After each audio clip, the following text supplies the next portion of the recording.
आज जो हमारे साथ में गेस्ट हैं वो एक स्टार्टअप फाउंडर है जिनकी कंपनी का नाम है Creatigrity.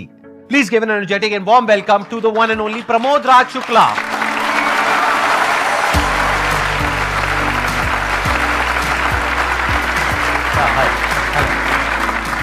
Please have a seat, बैठिए। अब आप में से कोई अगर कोई क्वेश्चन पूछना चाहते हैं बिजनेस से रिलेटेड, स्टार्टअप एंटरप्रेन्योरशिप से रिलेटेड इनसे, तो आप पूछ सकते हैं। सर मेरा क्वेश्चन ये sir, I want some tips कि हम सर सक्सेस को मेंटेन कैसे करें। मतलब ये है कि सर किसी भी फील्ड में हम एक अच्छे लेवल पे पहुंच जाएं तो उसके बाद डाउनफॉल ना आए, उससे या तो वहीं पर रहें या उसके आगे बढ़ें। या मैं एक चीज बताऊंगा आपको कि ना सक्सेस की जो डेफिनेशन होती है ना वो हर जगह अलग अलग है, और उस पर एक ही मंत्र है जो मैंने फॉलो किया है कि अपने स्किल्स को आप अपग्रेड करते रहो। अगर आपने एक स्किल्स में अपने आप को स्टक कर लिया तो आप कभी भी सक्सेसफुल नहीं होगा। जैसे मैं आईटी की बात करूं, आईटी में रोज एआई एमएल आ रहा है, आजकल आर्टिफिशियल इंटेलिजेंस मशीन लर्निंग्स आ रहे हैं। तो जो एम्प्लॉयज AS400 में काम कर रहे हैं, मेन फ्रेम में काम कर रहे हैं, उसी अगर स्किल्स में रह गए तो वो हमेशा अपने आप सक्सेस को नहीं वो फेस कर पाएंगे। तो अपने आप को, जो मुझे लगता है कि हर बार अपने आप को अपग्रेड करते रहो, और आपको जो आपकी लर्निंग है उसको हमेशा लर्निंग कप्स को ओपन रखो। अगर if you know welcome it with your open arms, definitely you gonna have a success in your life. जो मैंने नोटिस किया कि आज मुझे पता है कि वो मुझे ए अचीव कर लिया है, तो बी और सी क्या होने चाहिए वो आपको पहले से फोकस करके रखना पड़ेगा। आप कह रहे हो सक्सेस को मेंटेन कैसे किया जाए, ऐसा कैसे हो कि डाउनफॉल ना आए। सक्सेस कभी भी मेंटेन नहीं होती है, क्योंकि सक्सेस होती क्या है? Success is a state of mind other than fulfilling your basic needs and having a comfortable life. इतना पैसा होना चाहिए आपको कि आप अपनी बेसिक नीड्स पूरी कर ले और कंफर्टेबली जी सके।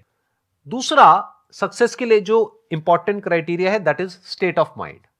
आपके पास में सब कुछ है लेकिन आप परेशान हो, उसको सक्सेस कहेंगे? नहीं कहेंगे ना। तो ये परेशानी क्या है, ये आती जाती रहती है। डाउनफॉल दो तरीके का होता है, एक फाइनेंशियल डाउनफॉल, एक साइकोलॉजिकल डाउनफॉल। फाइनेंशियल डाउनफॉल को अवॉइड करने के लिए सक्सेसफुल होने के बाद आपको क्या करना पड़ेगा? एक तो जो अभी इन्होंने कहा, यानी कि कॉन्स्टेंटली अपने आप को अपग्रेड करना पड़ेगा, क्योंकि दुनिया बहुत तेजी से बदल रही है आज की डेट में। अगर आप नहीं बदले तो you are out of business और out of work, whatever work you are doing. आपको एंटिसिपेट करना पड़ेगा कि दुनिया किस डायरेक्शन में भाग रही है। यह नहीं जो पास्ट में हुआ, बल्कि फ्यूचर में क्या होने वाला है, उसके हिसाब से अपने आप को अडेप्ट करना पड़ेगा, उसके हिसाब से अपने आप को चेंज करना पड़ेगा, तभी आप सरवाइव कर पाओगे।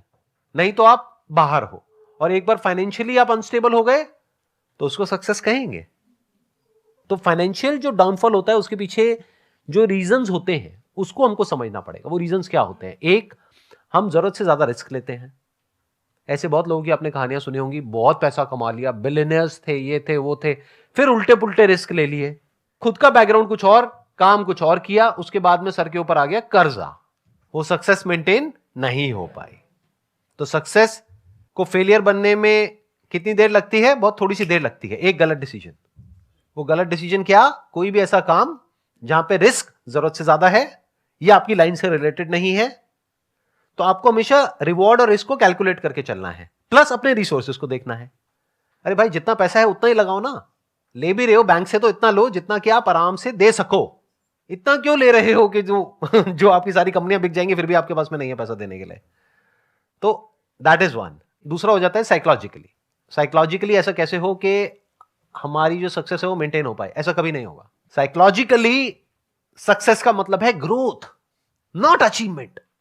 जैसे फॉर एग्जाम्पल, आप एक बहुत अच्छे एक्टर हो और 20 साल पहले आपने कोई बहुत बड़ा अवार्ड जीता था, उसको अपने कमरे में लगाया हुआ है, उसको देखे जा रहे हो, खुश हुए चले जा रहे हो। क्या वो सक्सेस है? 20 साल पहले आप क्या कर रहे थे दैट इज नॉट इंपॉर्टेंट। आज क्या कर रहे हो दैट इज इंपॉर्टेंट। क्या आप आज काम कर रहे हो, आज अपने काम में ग्रो कर रहे हो, आज कुछ नया कर रहे हो, कुछ अलग कर रहे हो, या वही जो 20 साल पहले आपने किया था उसी को रिपीट कर रहे हो? तो साइकोलॉजिकली जो डाउनफॉल है, जिसको फेलियर भी आप बोल सकते हो चाहो तो, but psychologically ups and downs चलते रहते हैं। सब कुछ होता है आपके पास में फिर भी मूड खराब होता है, कई बार कुछ भी नहीं होता है फिर भी मूड अच्छा होता है, कई बार बहुत सक्सेसफुल हो जाते हो तब भी लगता है कि ये क्या हो गया, ये तो मैं फंस गया। मतलब लड़की ने हाँ बोल दिया फिर भी लग रहा है कि ये क्या हो गया, और कई बार किसी ने ना बोल दिया तब भी अच्छा लग रहा है अंदर से, चलो बच गया। तो success is just a state of mind as far as psychological success is concerned. It's just your point of view, how you are looking at life. तो साइकोलॉजिकली डाउनफॉल आना ही आना है। इस गलतफहमी में मत रहना कि कभी डाउनफॉल नहीं आएगा। सबकी लाइफ में अप्स एंड डाउन्स आते हैं। बाहर क्या चल रहा है उससे मैटर नहीं करता है, अंदर क्या चल रहा है वो बिल्कुल अलग होता है in most of the cases उससे जो बाहर चल रहा होता है। बाहर सब कुछ सही होता है, लेकिन एक छोटी सी प्रॉब्लम होती है, उसकी वजह से लाइफ की धज्जियां उड़ी होती है। तो साइकोलॉजिकली सक्सेस का मतलब क्या है कि डाउनफॉल्स आएंगे। ये नहीं है कि डाउनफॉल्स नहीं आएंगे, बार बार आएंगे, एक बार नहीं आएंगे, 1000 बार आएंगे, लेकिन हर बार आप वहां से बाहर निकलोगे और स्ट्रांग होकर के निकलोगे। क्योंकि अब आपको एक और समझ आ गया है कि इस तरह का साइकोलॉजिकल जब डाउनफॉल आता है तो यहां से बाहर कैसे निकलते हैं।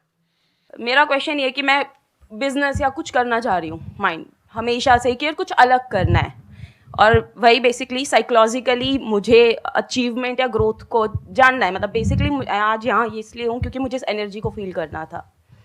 तो मेरे माइंड में आया मुझे मेंटल हेल्थ रिलेटेड कोई बिजनेस करना चाहिए।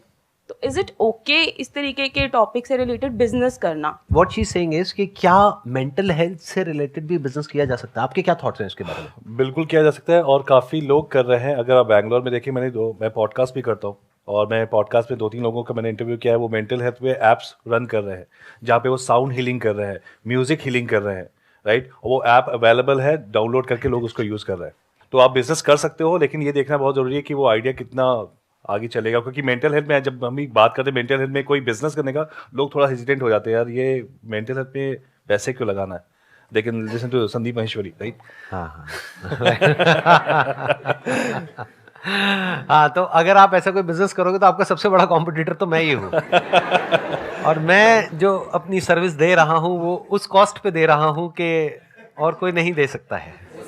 हाँ ठीक है।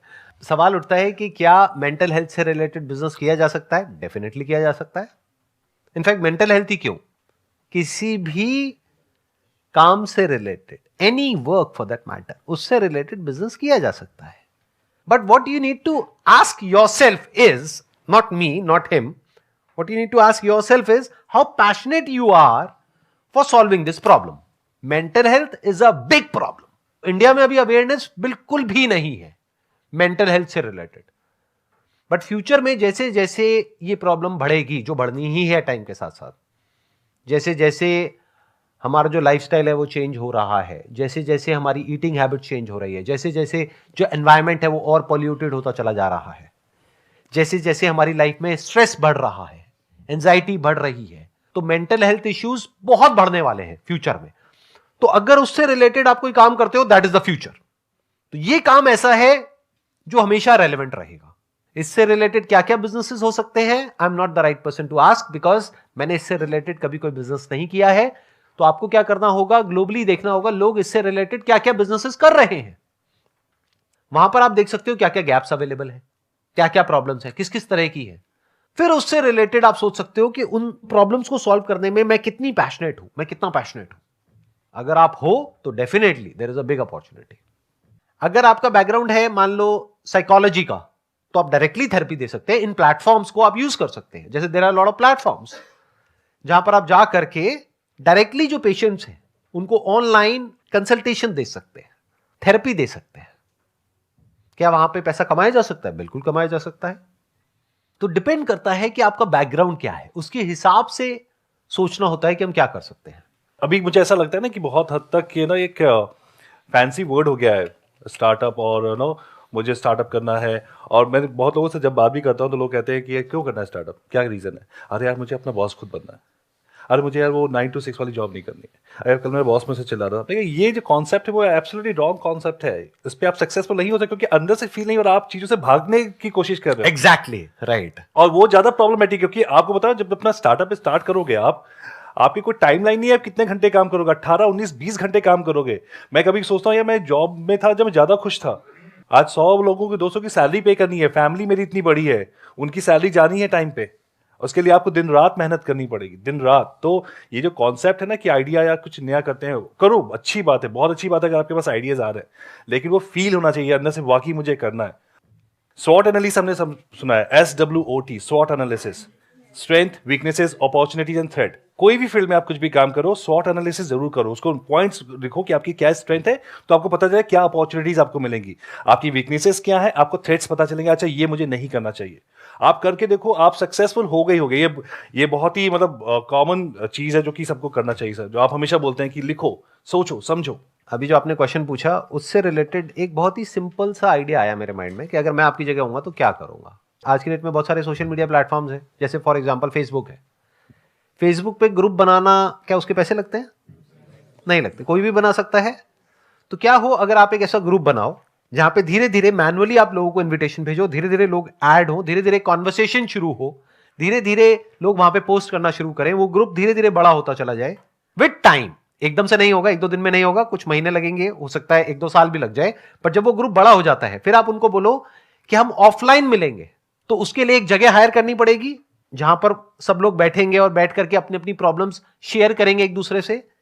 ये ग्रुप्स उनके भी हो सकते हैं जो मेंटल हेल्थ से सफर कर रहे हैं, उनके भी हो सकते हैं जो कोई पर्टिकुलर बीमारी की वजह से प्रॉब्लम में है, फॉर एग्जांपल कैंसर पेशेंट्स हैं, उनका भी ग्रुप बन सकता है। तो क्या हो अगर उस ग्रुप के आप एडमिन हो और अब आप कहते हो उनको सबको कि हम इस दिन यहां पर इस सिटी में मिलेंगे, इस वेन्यू पर। उस वेन्यू के जो हायरिंग चार्जेस हैं वो नॉमिनल इतने हैं, बस 500 रुपए देना है एक इंसान को। उस ग्रुप में मान लो 1000 लोग हैं और 10 लोग भी आते हैं और वो 500 रुपए भी देते हैं, तो 5000 रुपए आ गए आपके पास में। मान लो जिस जगह पे आपने वो किया वहां पे आपने 2000 रुपए दिया, 2500 रुपए दिया, तो 2500 रुपए की आपकी कमाई नहीं हो गई? क्या ये किया जा सकता है या बहुत मुश्किल लग रहा है करने में? क्या इसमें बहुत इन्वेस्टमेंट है? तो हम करते क्यों नहीं ऐसा कुछ? क्योंकि ऐसा कभी सोचते ही नहीं है। सोचते क्यों नहीं है? क्योंकि ऐसा सोचना कभी सीखा ही नहीं है। सीखा क्यों नहीं है? क्योंकि किसी ने सिखाया ही नहीं है। You need to think out of the box कि क्या किया जा सकता है, कैसे किया जा सकता है। और ये जो मैं बोल रहा हूं ये कोई थियोरेटिकल बात नहीं है। ऐसे हजारों लाखों ग्रुप्स ऑलरेडी बने हुए होंगे जिसमें से बहुत सारे ग्रुप्स बहुत सक्सेसफुल होंगे और बहुत सारे लोग इस तरीके से काम कर रहे होंगे। और सिर्फ इतना ही नहीं, इन ग्रुप्स में जो लोग होते हैं उनकी कुछ स्पेसिफिक नीड्स होती हैं, कुछ प्रोडक्ट्स की, कुछ सर्विसेज की। उसके लिए आप उनको कनेक्ट भी कर सकते हैं ना। वहां पे एफिलिएट मार्केटिंग बीच में आ जाती है। वो पता है क्या होती है कि अगर आप उनको लिंक देते हैं कि ये एक प्रोडक्ट है जो यहां पर अवेलेबल है, इसको मैंने यूज किया अपनी इस प्रॉब्लम के लिए और मुझे बहुत बेनिफिट हुआ, और उसके बारे में अगर उस ग्रुप में बात होने लग जाए तो उस लिंक पे जब भी कोई क्लिक करके जाएगा और उस प्रोडक्ट को खरीदेगा तो उसमें एक एक्स अमाउंट आपको मिलेगा। इसको एफिलिएट मार्केटिंग बोलते हैं। वो खरीदेगा उस वेबसाइट से, यानी मान लो अमेजॉन से या फ्लिपकार्ट से या कहीं से भी, पैसा आपको भी मिलेगा। ये एक और रेवेन्यू मॉडल आ गया। You getting where I am coming from. और ये सब कुछ आप जॉब के और पढ़ाई के साथ साथ भी कर सकते हो। यानी कि वहां से उतना पैसा आने लग गया जितना कि आप अभी अपनी जॉब से कमा रहे हो, उससे ज्यादा आने लग गया, मानो महीने का 20-30 हजार, 50 हजार, वट तो आपने जॉब छोड़ दी और फुल टाइम यही कर लिया। Wish you all the very best. Thank you so much for coming and thank you so much जी यहां पर आने के लिए। It was pleasure meeting you and pleasure talking to you. Big round of applause for